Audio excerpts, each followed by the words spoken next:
سلام به همه. باز هم من مسلم وردک هستم. میخواهیم که به شما درس باقی مانده از سلسله دروس دستور زبان آلمانی سطح یک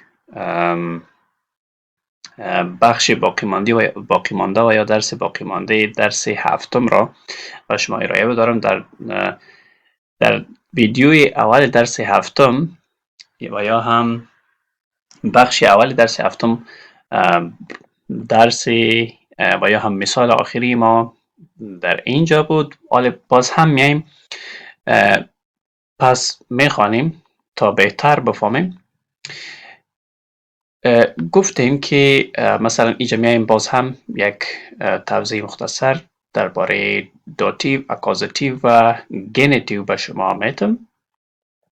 در داتیو ما گفتیم که دیر و داس به دم تبدیل میشه، دی زینگولار یعنی دی مفرد به دیر تبدیل میشه که به دی که یعنی به مؤنث میه به دیر تبدیل میشه در داتیو، و دی پلوغال یا جمع به دن تبدیل میشه. در حالت اکوزاتیو دیر به تنها دیر به دن تبدیل میشه، دیگه همه به حالت اولی خود یعنی مثل که در حالت نومیناتیو بودن همانطور به حالت اولی خود میمانند. و در حالت گنتیو یعنی حالت ملکی یک گنتیو داریم، مثل یعنی حالت ملکی داریم یا ضمایر ملکی هستند، آنها به این طور هستند. میتونیم توسط این قانون هم یک چیز را ملکیت خود و یا هم ملکیت یک شخص را بسازیم. مثلا دیر و داس به دس تبدیل میشه. دس باز بعد از آن ما استفاده میکنیم اسم، کدام اسم یا چیزی که میخوایم ملکیت خود و یا شخص دیگر را بسازیم به او تبدیل میکنیم، آنمو نام نوشته میکنیم و همراه با ایشان در آخر اس و اس اضافه میکنیم. و در حالت زینگولارشان در حالت دی، وقتی دی باشه خود دیر و داس بود، وقتی دی باشه و اگر چی سینگولار باشه چی پلوغال باشه، در هر دو حالت باز دی به دیر تبدیل میشه و وقتی دی به دیر تبدیل شد بعد از او باز هم مثل که اینجا نام نامده اینجا هم اسم میایه و در آخرشان باز هم چی با ایشان اضافه میکنیم. اینجا گفتیم که وقتی دیر شد در اینجا در آخر با ایشان ان اضافه میشه یا هم ان و یا هم به طوری که همان اسم تبدیل میشه به حالت جمعشان، یعنی حالت جمعشان باز استفاده میکنیم. میاییم به مثال هایشان به طور عملی کار میکنیم. مثلا بر اینها تا خوبتر بفهمیم مثال هایشان در اینجا هستن. مثال هایشان مثلا گفتیم که دیر و داس و دس تبدیل میکنیم و بعد از اسم و آخرشان هم اس و اس حلا میکنیم. به طور مثال دیر فاتا یعنی پدر که چیشان حرف معینشان یا آرتیکلشان دیر است، و داس آتو موتر که آرتیکلشان داس است. اینها هم اردویشان دیر داس گفتیم که به دس تبدیل میکنیم، به دس تبدیل کردیم، اسم خودش استفاده میکنیم. مثلا اینجا فاتر استفاده کردیم و اینجا آتو استفاده کردیم، داخل هم گفتیم که اس و یا هم اس اضافه میکنیم. اینجا میبینیم که اس را اضافه کردیم. پس این ملکیت شد. میگیم که مثلا میگیم که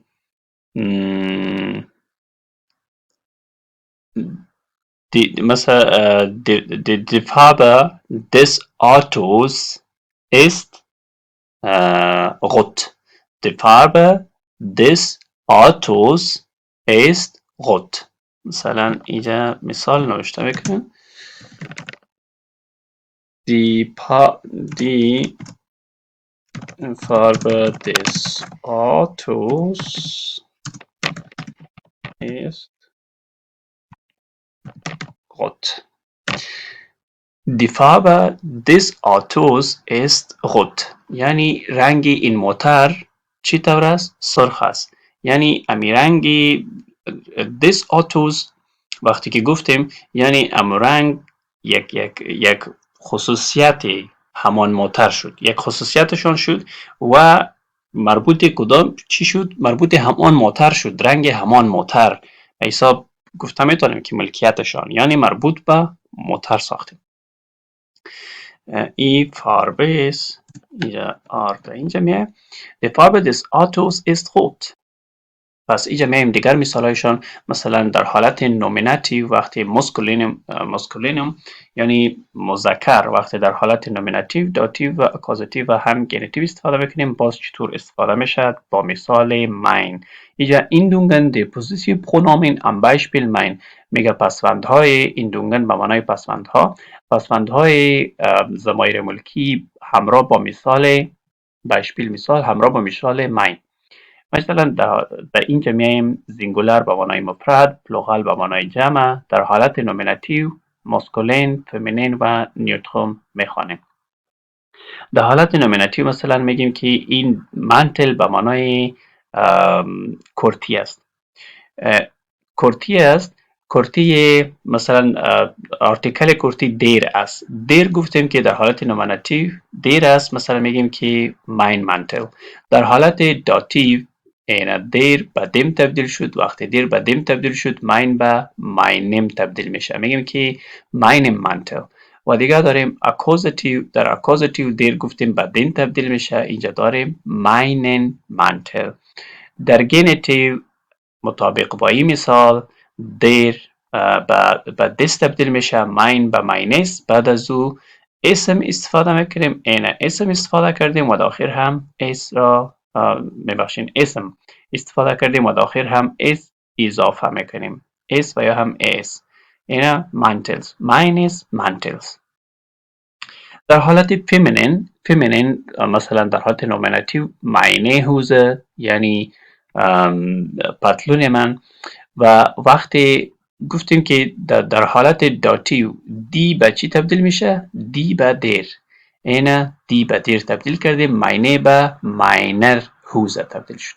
و بعد از او داریم که اکوزاتیو در حالت اکوزاتیو دی به چی تبدیل میشه؟ گفتیم که یک دیر به دین تبدیل میشه، دیگه همه به حالت خود میمانن، پس دی به حالت دی میمانه یعنی معنی خودی معنی میمانه در حالت اکوزاتیو.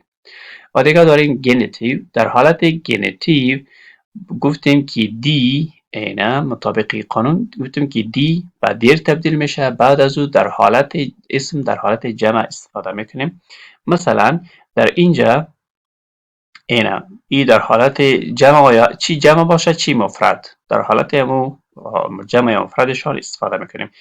دی به دیر تبدیل شد، به دیر، اینا اینجا معنی به ماینر تبدیل کردیم و نام اسم خود اسم هوزه، ماینر هوزه. در اینجا در حالت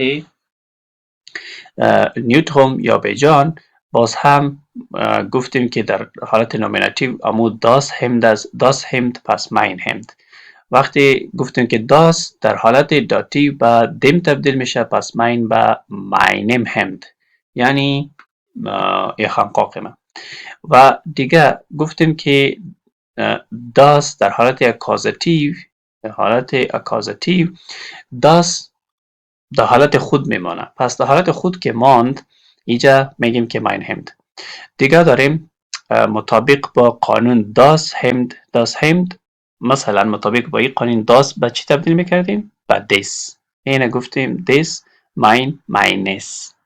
دیگه از همد گفتیم که اسم خودشان استفاده میکنیم، همراه با ایشان اس اضافه میکنیم. مثلا این در اینجا استفاده کردیم، هم در خودش استفاده کردیم و در آخرشان اس اضافه کردیم، همدس اس و یا اس اینجا گفتیم، اینجا اس اضافه کردیم، پس این شد مینس همدس.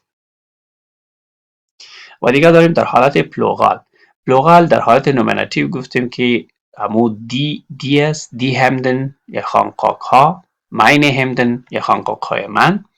و در حالت داتیو گفتیم که دی به چی تبدیل میشه؟ دی به دن. در حالت داتیو در پلوغال دی به دن تبدیل میشه، پس ماین به ماینن تبدیل شد.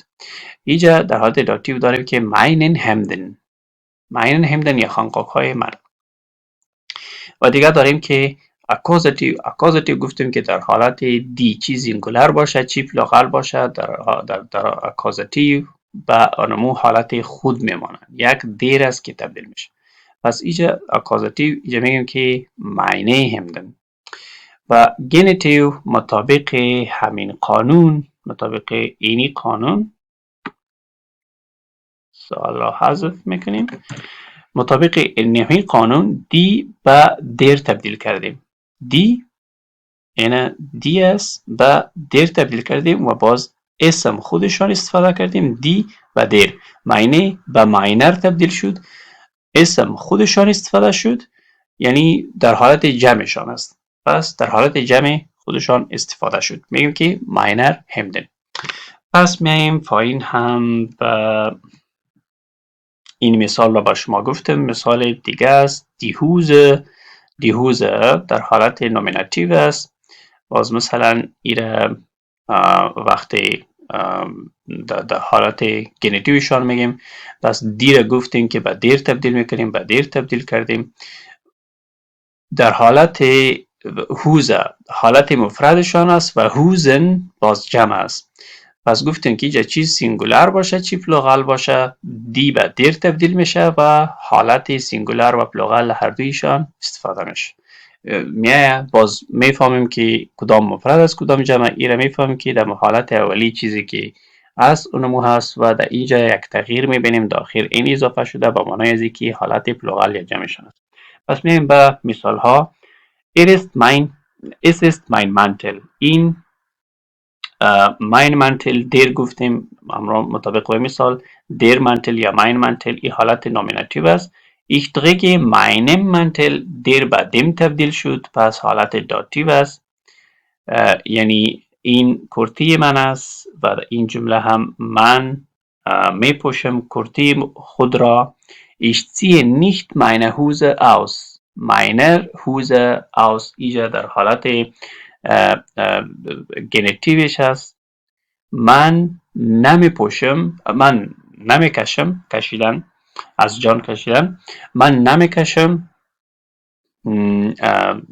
پتلون خود را. پس اینجا دیگه مثال است. Ich finde meinen Mantel schön. یعنی